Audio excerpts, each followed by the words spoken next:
With the permission of HarperCollins, we're going to continue reading The One and Only Ivan. Mac. Usually Mac leaves after the show, but tonight he is in his office working late.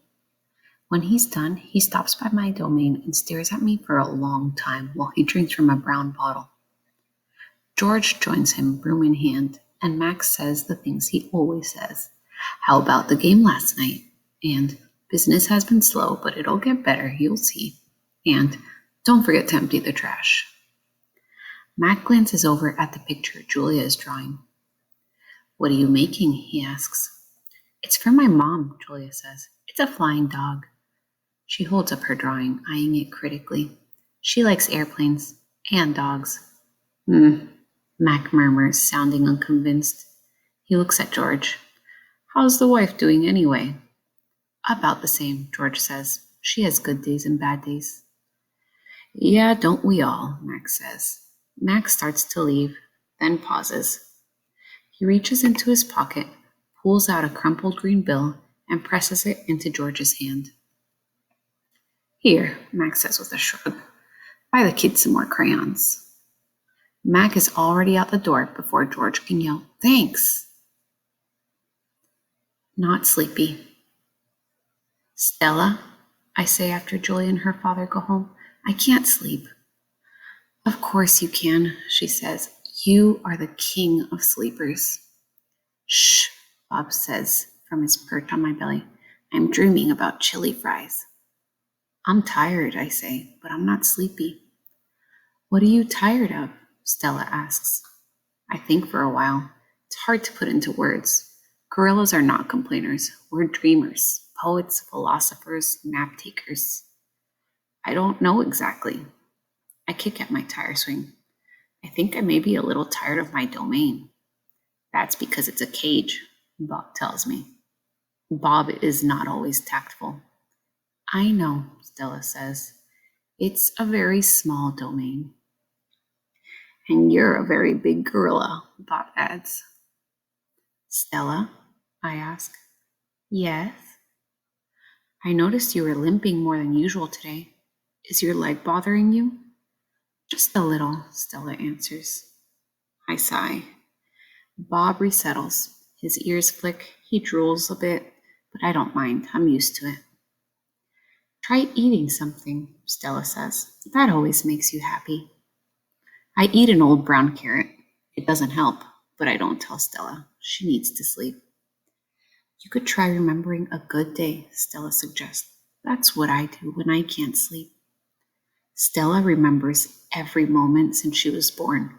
Every scent, every sunset, every slight, every victory. You know I can't remember much, I say. There's a difference, Stella says gently, between can't remember and won't remember. That's true, I admit. Not remembering can be difficult, but I've had a lot of time to work on it. Memories are precious, Stella adds. They help tell us who we are. Try remembering all your keepers. You always liked Carl, the one with the harmonica. Carl, yes. I remember how he gave me a coconut when I was still a juvenile. It took me all day to open it. I try to recall other keepers I have known, the humans who cleaned my domain and prepared my food and sometimes kept me company. There was Juan, who poured Pepsis into my waiting mouth, and Katrina, who used to poke me with a broom when I was sleeping, and Ellen, who sang, How much is that doggy in the window, with a sad smile while she scrubbed my water bowl. And there was Gerald, who once brought me a box of fat, sweet strawberries. Gerald was my favorite keeper. I haven't had a real keeper in a long time. Max says he doesn't have the money to pay for an babysitter. These days, George cleans my cage, and Mac is the one who feeds me. When I think about all the people who have taken care of me, mostly it's Mac I recall, day in and day out, year after year after year. Mac, who bought me and raised me and says I'm no longer cute. As if a silverback could ever be cute. Moonlight falls on the frozen carousel, on the silent popcorn stand, on the stall of leather belts that smell like long-gone cows.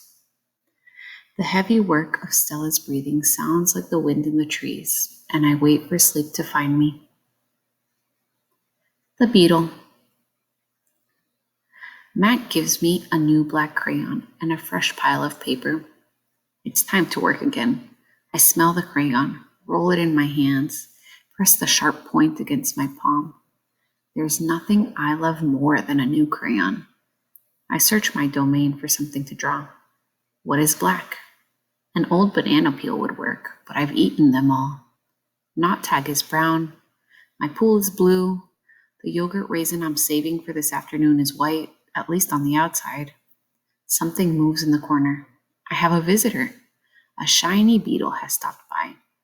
Bugs often wander through my domain on their way to somewhere else. Hello, beetle, I say. He freezes, silent. Bugs never want to chat. The beetle's an attractive bug with a body like a glossy nut. He's black as a starless night. That's it. I'll draw him. It's hard making a picture of something new. I don't get the chance that often, but I try. I look at the beetle, who's being kind enough not to move, then back at my paper. I draw his body, his legs, his little antenna, his sour expression. I'm lucky. The beetle stays all day. Usually bugs don't linger when they visit. I'm beginning to wonder if he's feeling all right. Bob, who's been known to munch on bugs from time to time, offers to eat him. I tell Bob that won't be necessary. I'm just finishing my last picture when Mac returns. George and Julia are with him. Mac enters my domain and picks up a drawing. What the heck is this? He says. Beats me what Ivan thinks he's drawing. This is a picture of nothing. A big black nothing. Julia stands just outside my domain. Can I see? She asks. Mac holds my picture up to the window. Julia tilts her head. She squeezes one eye shut. Then she opens her eye and scans my domain. I know, she exclaims. It's a beetle. See that beetle over there by Ivan's pool? Man, I just sprayed this place for bugs. Mac walks over to the beetle and lifts his foot. Before Mac can stomp, the beetle skitters away, disappearing through a crack in the wall. Mac turns back to my drawings. So you figure this is a beetle, huh? If you say so, kid. Oh, that's a beetle for sure, Julia says, smiling at me. I know a beetle when I see one. It's nice, I think, having a fellow artist around. Change. Stella is the first to notice the change, but soon we all feel it. A new animal is coming to Big Top Mall. How do we know this? Because we listen, we watch, and most of all, we sniff the air. Humans always smell odd when change is in the air, like rotten meat with a hint of papaya. Guessing. Bob fears our new neighbor will be a giant cat with slitted eyes and a coiled tail. But Stella says a truck will arrive this afternoon carrying a baby elephant. How do you know? I ask. I sample the air, but all I smell is caramel corn. I love caramel corn. I can hear her, Stella says. She's crying for her mother. I listen. I hear the cars charging past.